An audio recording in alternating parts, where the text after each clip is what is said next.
नमस्कार, आप देख रहे हैं खबरों का सबसे विश्वसनीय और धमाकेदार बुलेटिन न्यूज ब्लास्ट और आपके साथ में विजेंद्र सोलंकी। सबसे पहले बात करते हैं प्रधानमंत्री नरेंद्र मोदी के 2 दिवसीय गुजरात दौरे की। ऑपरेशन सिंदूर के बाद प्रधानमंत्री मोदी का पहला गुजरात दौरा है।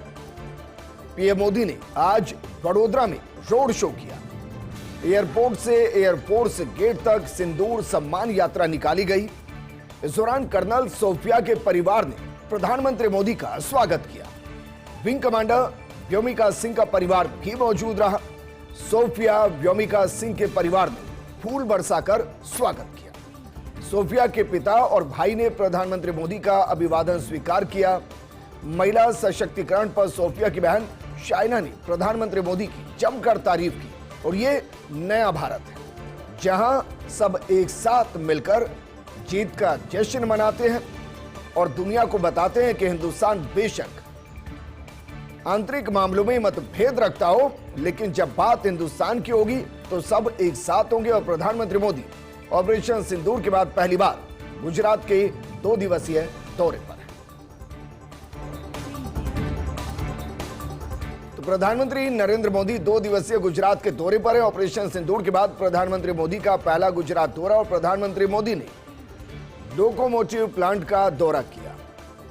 इलेक्ट्रिक लोकोमोटिव को प्रधानमंत्री मोदी ने बाकायदा हरी झंडी दिखाई। दाहोद में प्रधानमंत्री ने रोड शो के बाद जनसभा को भी संबोधित किया। जनसभा को संबोधित करने के दौरान प्रधानमंत्री मोदी ने कहा कि सिंदूर मिटाने वालों का मिटना तय है। आतंकियों ने 140 करोड़ भारतीयों को चुनौती दी थी, हमने उनके ठिकाने मिट्टी में मिला दिए। ऑपरेशन सिंदूर पर आशीर्वाद मिला है। हमले की तस्वीर देखकर खून खौलता है। आज देश हर सेक्टर में आगे बढ़ रहा है।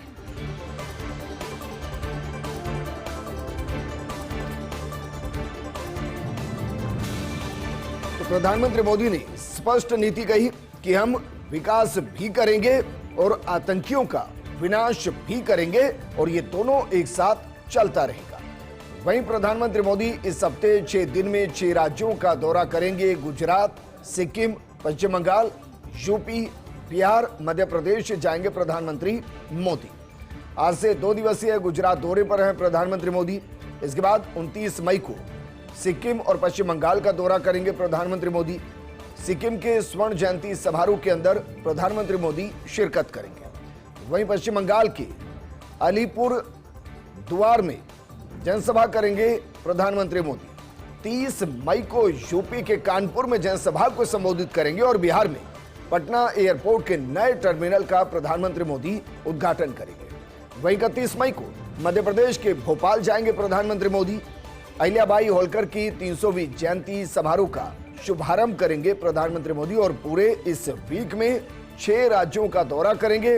इस दौरान कई सौगातें दी जाएंगी और साथ में ऑपरेशन सिंदूर के बाद इन राज्यों में पहुंचकर प्रधानमंत्री मोदी सरकार की नीति को स्पष्ट रूप से जनता के बीच में रखेंगे कि जहां विकास को आगे बढ़ाते हुए आतंक के विनाश को सुनिश्चित किया जाएगा। वहीं 31 मई को जयपुर आएंगे बीजेपी के राष्ट्रीय अध्यक्ष जेपी नड्डा। अहिल्याबाई होलकर की 300वीं जयंती कार्यक्रम के अंदर जेपी नड्डा शामिल होंगे। राजस्थान बीजेपी की तरफ से ईपी के अंदर आयोजन रखा गया है। जेपी नड्डा का सुबह करीब 11 बजे ईपी पहुंचने का कार्यक्रम है। मुख्यमंत्री वजयलाल शर्मा, बीजेपी प्रदेश अध्यक्ष मदन राठौड़ समेत प्रमुख नेता मौजूद रहेंगे। राजस्थान बीजेपी द्वारा होलकर जयंती पर किए जाएंगे कई कार्यक्रम और इस दौरान जेपी नड्डा राजस्थान आएंगे, जयपुर आएंगे। ईपी के अंदर कार्यक्रम है। दरअसल अहिल्याबाई होलकर की 300वीं जयंती है और उस पर बीजेपी ये कार्यक्रम रख रही है। वरिष्ठ आईपीएस राजेश खुराना को अहम जिम्मेदारी मिल सकती है। राजेश खुराना को दिल्ली पुलिस में अहम जिम्मेदारी मिलने की संभावना है। खुराना को गृह मंत्रालय में जॉइंट एजीएमयूटी कैडर के दिल्ली सेगमेंट में तैनात किया गया। सीआरपीएफ कोबरा सेक्टर में डेपुटेशन के साथ अपना कार्यकाल मार्च के 3रे सप्ताह में पूरा किया। एमपी, छत्तीसगढ़ और झारखंड जैसे राज्यों में नक्सली हिंसा के खिलाफ अभियान उन्होंने चलाया। 27 मार्च से पोस्टिंग ऑर्डर का इंतजार कर रहे हैं आईपीएस राजेश खुराना। अब उन्हें जल्द ही दिल्ली पुलिस में एक अहम जिम्मेदारी दी जा सकती है। मसलन दिल्ली पुलिस के अंदर स्पेशल सीपी सेंट्रल जोन की जिम्मेदारी वो पहले संभाल चुके हैं और दिल्ली पुलिस में स्पेशल सीपी इंटेलिजेंस के रूप में वो काम कर चुके हैं। 31 जुलाई 2025 को सेवानिवृत्त होने वाले हैं दिल्ली पुलिस कमिश्नर संजय अरोड़ा, जिससे दिल्ली पुलिस में वरिष्ठ पदों पर साफ फेरबदल का रास्ता हो चुका है। एसआई भर्ती 2021 पेपर लीक से जुड़ा मामला, राज्य सरकार ने राजस्थान हाईकोर्ट से समय मांगा है। भर्ती पर निर्णय लेने को लेकर अतिरिक्त समय मांगा गया है। राज्य सरकार की तरफ से महाधिवक्ता राजेंद्र प्रसाद ने अदालत को बताया कि राज्य सरकार ने निर्णय के लिए रखी थी 20 मई को सब कमेटी की बैठक, लेकिन नीति आयोग की बैठक में मुख्यमंत्री के चले जाने से निर्णय नहीं हो पाए। ऐसे में मुख्यमंत्री की व्यवस्था के चलते अंतिम फैसला नहीं हो पाया।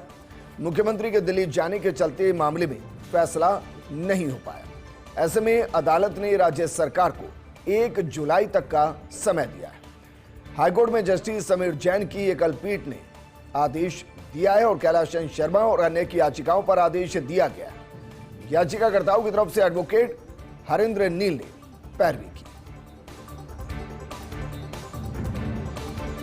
अजमेर और कोटा में खुलेंगे नए पर्यटन पुलिस थाने। पर्यटकों की बढ़ती संख्या को देखते हुए यह बड़ा फैसला लिया गया है।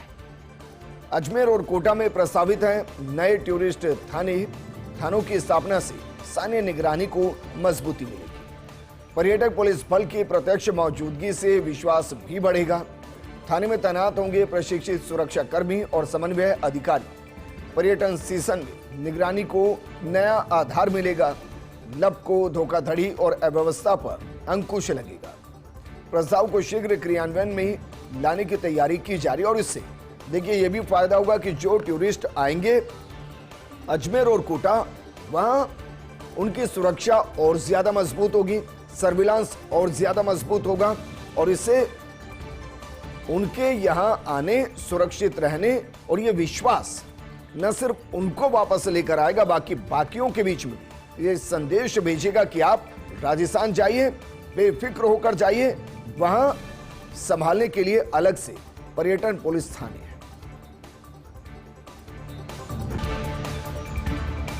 3 लेपर्ड सफारी वाला पहला शहर बनेगा जयपुर। राजधानी जयपुर की तीसरी लेपर्ड सफारी का कार्य पूर्ण।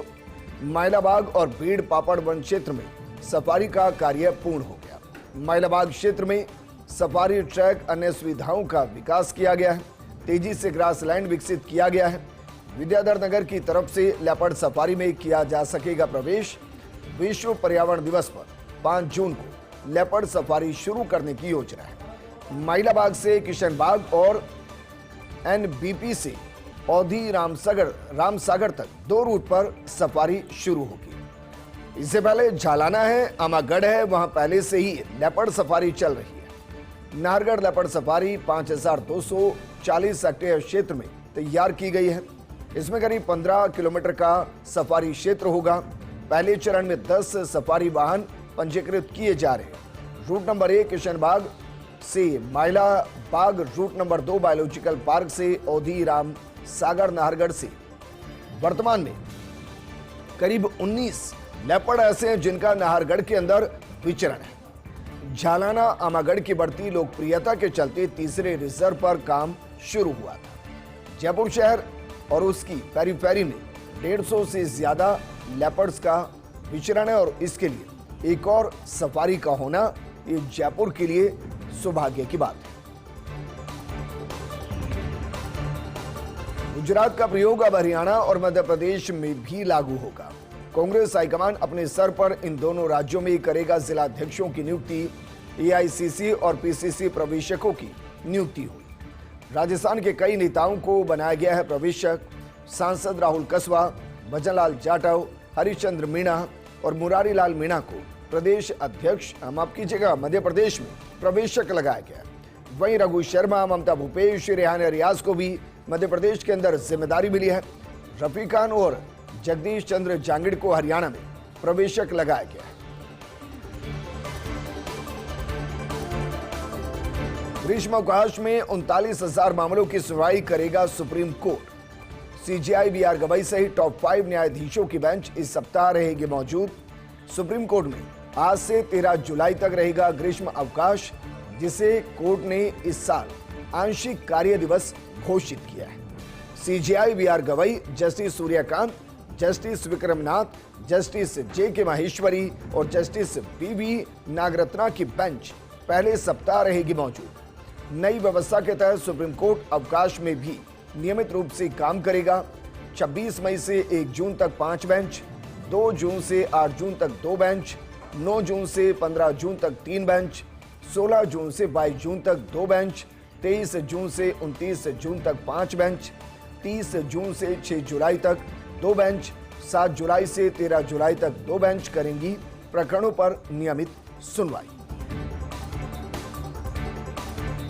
देश में कोरोना ने एक बार फिर से दस्तक दे दी। अब तक 9 राज्यों में कोरोना के 363 केस मिल चुके हैं और कोरोना का सबसे ज्यादा असर केरल, तमिलनाडु, कर्नाटक और महाराष्ट्र में सामने आया है। बेंगलुरु में कोरोना से 1 मरीज की मौत हो चुकी है।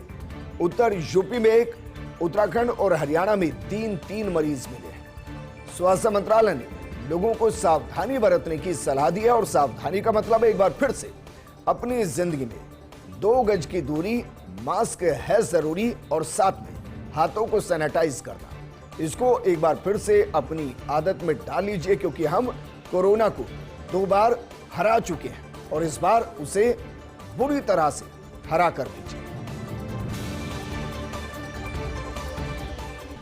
और बात करते हैं नौतपा की। नौतपा के दौरान धरती खूब तपती है, लेकिन कहा जा रहा है कि अब की बार ज्यादा नहीं तपेगा नौतपा। कल शुरू हुआ नौतपा रहेगा 2 जून तक, लेकिन 15 साल बाद पहली बार नौतपा की तपिश ज्यादा महसूस नहीं होगी और इसकी वजह मौसम में आया खासा बदलाव। आंधी, बारिश का दौर और मानसून का समय से पहले पहुंचना भी नौतपा के दौरान सूर्य की गर्मी को पृथ्वी तक पहुंचने से रोक रहा है, जबकि सच्चाई है कि नौतपा के दौरान सूर्य पृथ्वी के सबसे करीब होता है और इसीलिए नौतपा के 9 दिन तेज गर्मी का असर रहता है। लेकिन इस बार इंद्रदेव बीच में आ गए हैं और वो कह रहे हैं कि इस दौरान धरती को ज्यादा तपने नहीं दिया जाएगा। और देखिए, देश भर के कई राज्यों में जोरदार बारिश हो रही है और आंधी का अलर्ट जारी किया गया है। आईएमडी ने भारी बारिश का अलर्ट जारी किया है। केरल के 5 उत्तरी जिलों, जिनमें मलापुरम, कोझिकोड, वायनाड, कन्नूर और कासरगोड, इसके लिए रेड अलर्ट जारी कर दिया गया है। भारी बारिश का अनुमान लगाया गया है। पूर्वोत्तर भारत के अंदर अगले 7 दिनों के दौरान तेज बारिश, आंधी की संभावना जताई गई।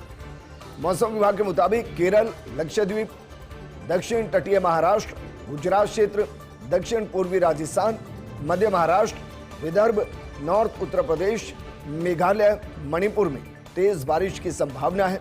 आज तमिलनाडु के घाट क्षेत्र में भारी बारिश की संभावना है, जबकि 27 मई तक राजस्थान में लू से लेकर गंभीर लू की स्थिति जारी रहने की उम्मीद जताई गई।